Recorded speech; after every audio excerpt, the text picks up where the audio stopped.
దేవుని స్తోత్రాలు మీ అందుకున్నావు. దేవుడు మాట్లాడిందాం సర్దిగా కూర్చోపు.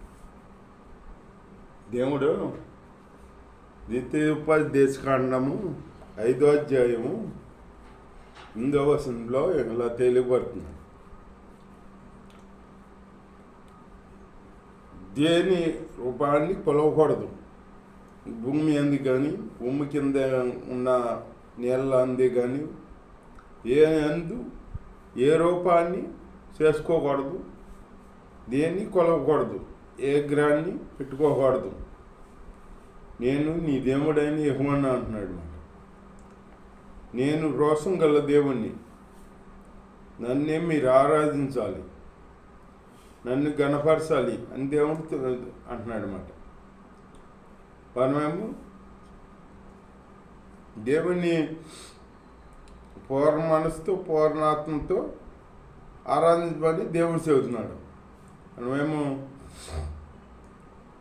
అట్లా ఆరాధించకుండా దేవుడి సన్నిధికి వెళ్తున్నాం కానీ ఆరాధన చేసే టయానికి మనం మందిరంలో ఉండలేకపోతున్నాం. ఉన్నా కానీ అది ఏదో శాతం అన్నట్టుగా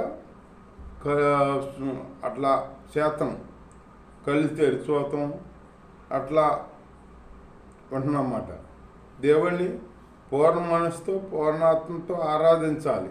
ఈ కార్యాలు దేవుడు చేయాలంటే నువ్వు దేవుణ్ణి ఎంత గణపరచాలి, దేవుని మహింపరచాలి.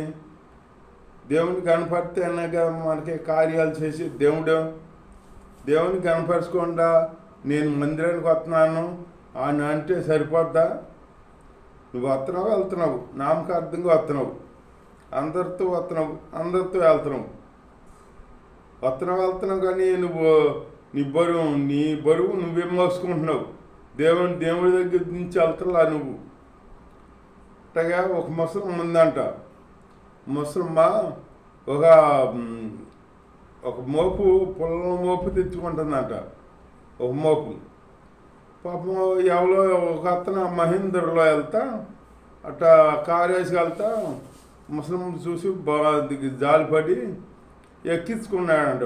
ఒక కారు ఎక్కమని కారు ఎక్కించుకుంటే కారు ఎక్కిందంట. ఎక్కి ఆ పొలం మోపు బట్టి దింపలా నెత్తి మీద ఎత్తి కూర్చుంది. ఇతనంట నీ పేరేంటమ్మా ఇవన్నీ అడుగుతా ఆడ కారులో డైరింగ్ చేసేటప్పుడు అద్దం ఉంటుంది కదా, అద్దం వెనకాలు కాపాడతారు. ఆ అద్దంలో చూశాడంట. చూస్తే పొలమోపు నెత్తి మీద ఉందంట. నెత్తి మీద ఉంటే ఏంటమ్మా నువ్వు పొలమోపు కారులో పెట్టుకోకుండా అట్టా నెత్తి మీద కూర్చున్నావు ఏంటంటే ఆవిడ అంటదంట, ఎందుకయ్యా నా బరువే మోతుంది ఇప్పుడు కారు, నీ పొల్ల బరువు కాడ మోతమెతుకు అని అంటుందంట. తెలిసిందైతే ఆ మాట అంటదా? ఇప్పుడు ఆవిడ బరువు మోతుంది, పొల్ల బరువు ఎవరు మోతున్నారో ఆవిడ మోతున్నాను అనుకుంటుంది. పొల్ల బరువు ఆవిడ బరువు కూడా కారే మోతుంది. అది తెలుసుకోక అట్లా అంటుంది ఆ ముసలమ్మ. అట్లాగే అట్లాంటి వాళ్ళు ఉన్నారు ఇప్పుడు.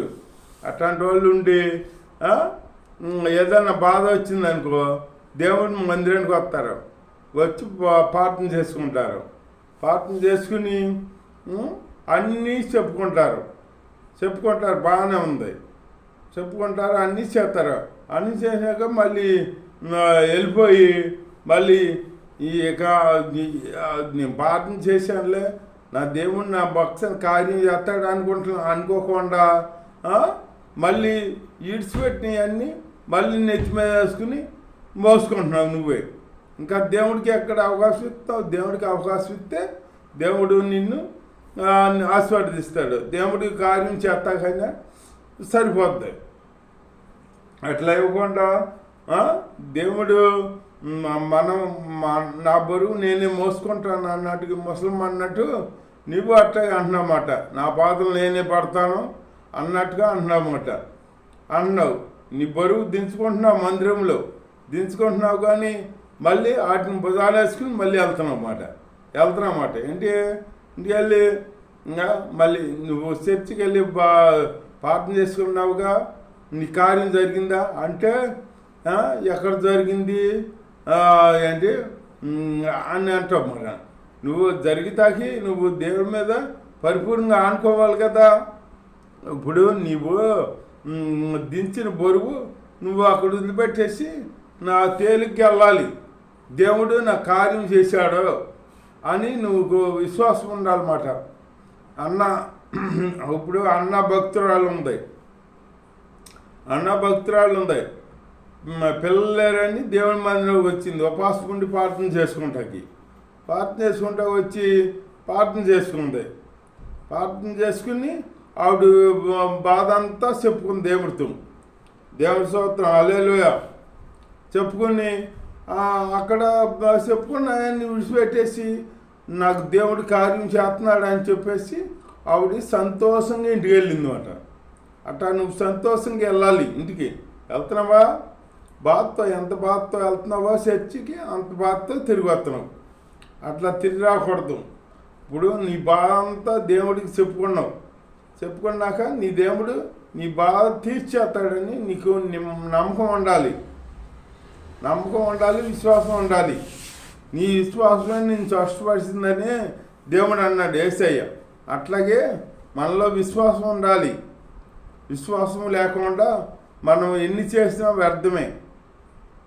దేవుడు చెప్పాడు, నీలో ఆవగింజంత విశ్వాసం ఉంటే ఈ కంబల శక్తిని పెగిలించి వెళ్ళి ఆ సముద్రంలో పడమంటే పడద్దన్నాడు అనమాట. అట్లాంటి విశ్వాసం కలిగి ఉండాలి. ఆవగింజంతా చిన్నది గింజ, అన్నింటిలో చిన్న గింజ. ఆవగింజను ఎందుకు పోల్చాడు? ఆవగింజ అంటే పరిపూర్ణమైన విత్తనం, అది పరిపూర్ణంగా ఉంటుందన్నమాట. అందులో ఏ గాలి వెళ్తా అక్కడ అవకాశం ఉండదు, పరిపూర్ణమైన విత్తనం అది. అందుకే ఆవగింజను పోల్చి చెప్పాడు దేవుడు. ఆవగింజంత విశ్వాసం నీకు ఉందనుకో, నీకు ఈ కొండెళ్ళి అక్కడ పడమంటే, ఈ బండెళ్ళి అక్కడ పడమంటే పడుతుంది అన్నాడు దేవుడు అన్నాడు. అట్లా మన విశ్వాసం ఉండాలి. విశ్వాసం లేకుండా మనం ఎంత చేసింత మట్టుగా ఏముంది, మనం చేతనం వెళ్తున్నాం. ఏమ్మా కార్యం జరిగిందా అంటే ఏం కార్యం జరుగుతుందిలే పాస్టర్ గారు, ఇంత ప్రార్థన చేసుకున్నాను, దేవుడు కార్యం చేస్తాడు అనుకున్నాను, కార్యం చేయలేదు అని అంటాం. నువ్వు కార్యం చేస్తాడని నీకు విశ్వాసం ఉండాలిగా. ఒక ఆవిడ ఇట్టగా పెద్ద ఆవిడ ప్రార్థన చేసిందంట. ఏంటి ఆ ముసమ్మ పెద్ద ఆవిడ ఉన్న ఇంటికాడ ఏదో పెద్ద కొండ ఉందంట. ఆ కొండ ఉండటం వల్లని ఈ సూర్యుడు ఉదయించినప్పుడు ఈ అగ్గి ఈ ఎలుతురు తగులుతున్నదంట ఇంటికి. ఈ కొండ ఉండటం వల్లని తగులుతున్నదని ఆవిడేంటి చేసింది, ఆ పెద్ద ఆవిడ బైబిల్ చదువుకునే అలవాటు ఉందంట ఆవిడకి. ఉంటే బైబిల్లో ఉంది కదా, నువ్వు విశ్వాసంతో ఈ కొండని వెళ్ళి అక్కడ పడమంటే, సముద్రంలో పడమంటే పడుతుందని ఉంది కదా. ఆ మాట పట్టుకుని ఇవిడి ఉపవాసం ఉండి ప్రార్థన చేసుకోవాలి, ఇంకేమైతే సరే కొండ వెళ్ళిపోయి అక్కడ పడిపోవాలి అని చెప్పేసి ఉపవాసం ఉండి ప్రార్థన చేసుకుందంట. ఇంట్లో ప్రార్థన చేసుకోవాలి కదా. కొద్దిసేపు ప్రార్థన చేస్తుందంట, కొద్దిసేపు ఏమో మళ్ళీ బయటకు వచ్చి చదువుతుందంట. కొండ వెళ్ళిందో లేదో అని మళ్ళీ కొద్దిసేపు ప్రార్థన చేస్తుందంట, మళ్ళీ వచ్చి మళ్ళీ చూస్తుందంట. అట్లా తెల్లవారు ప్రార్థన చేస్తా మళ్ళీ బయటకు వచ్చి చూస్తుందంట. ఆ కొండ అక్కడే ఉంది. నీలో విశ్వాసం ఉంటేగా. ఇప్పుడు నేను ప్రార్థన చేస్తున్నా ఉపవాసం ఉండి, నా దేవుడు ఈ కొండను తీసేస్తాడు అని విశ్వాసం ఉండాలి నీలో. ఉంటే ఈ కార్యం జరిగిద్ది. అంతేగాని నీలో విశ్వాసం లేకపోతే కార్యం జరగాలంటే ఎట్లా జరిగిద్ది? దేవుడు అదే చెప్పాడు, ఎక్కడైనా కానీ ఎవరు స్పష్టపరిచినా కానీ దేవుడు నీ విశ్వాసమే నిన్ను స్పష్టపరిచిందమ్మా అన్నాడు. రక్తం స్త్రీ ముట్టినా కానీ వస్త్రపదింగు నీ విశ్వాసమే నేను స్పష్టపరిచింది అన్నాడు. ఎవరు ఎన్ని ఇచ్చేసినా నీ విశ్వాసమే నేను స్వస్థపరిస్థితి అన్నాడు. అట్లాగే మనలో విశ్వాసం ఉండాలి. విశ్వాసం లేకుండా మనం ఎంతగా దేవుని ప్రార్థించినా కానీ ఏమి జరగదో, మనలో ఏ ఫలభరితమైన జీవితం కూడా ఉండదు. ఎప్పుడు జీవితం అట్లాగే ఉంటుంది. ఎక్కడేసిన గొంగలు అట్లాగే ఉంటుంది అన్నమాట. అట్లాగే ఉంటుంది. దేవుని స్తోత్రం, హల్లెలూయా. అట్లా ఉండకూడదు మనం.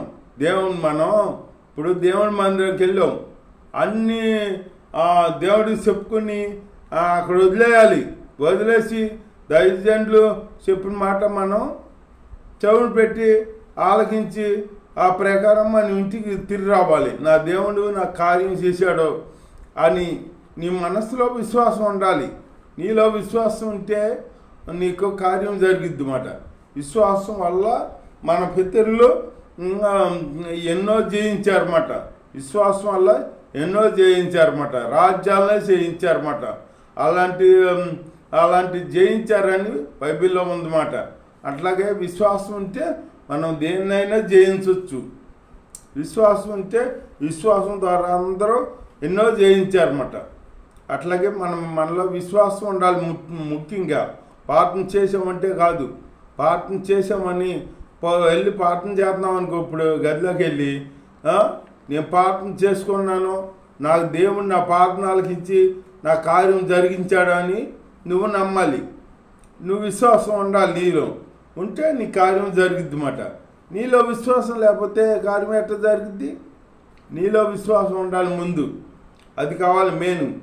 అదే అంటున్నాడు దేవుడు, నీ విశ్వాసమే నేను స్వస్థపడుతుంది అన్నాడు. అందరు ఎవరైనా కానీ అట్లాగే మన విశ్వాసమే మనం స్వస్థపడుతుందన్నమాట. విశ్వాసం ఉండాలి.